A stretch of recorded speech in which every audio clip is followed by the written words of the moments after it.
Mga par, opinion ko lang, bakit ngayong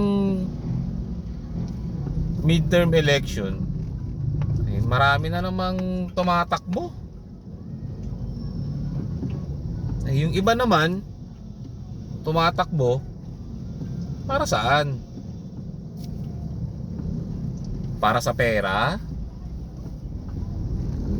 Para sa pangalan? Kasi dito sa atin,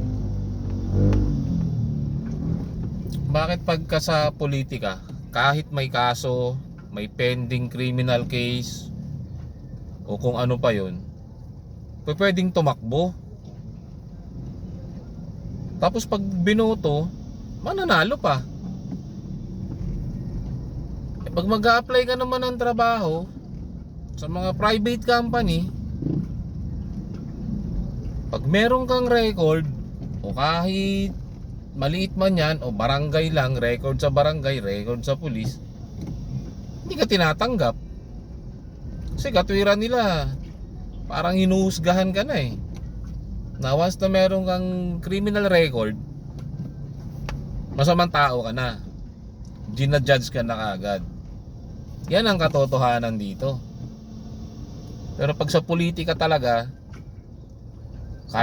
kahit ex-con ka na, ex-convict ka, wala kang pinag-aralan o kung ano man, pwede kang tumakbo. May kalayaan kang tumakbo. Yung iba dyan tumatakbo dahil lang sikat, nananalo pa. Kaya hindi umuunlad yung bansa natin eh. Dahil sa mga taong kapangyarihan lang ang gusto, panghangad sa buhay.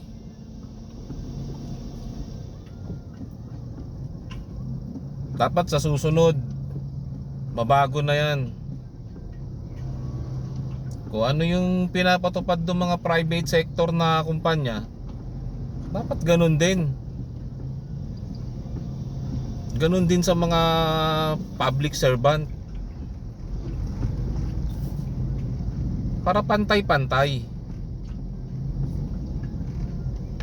Yun lang mga lods. Mga par, opinion lang yun ha, opinion lang.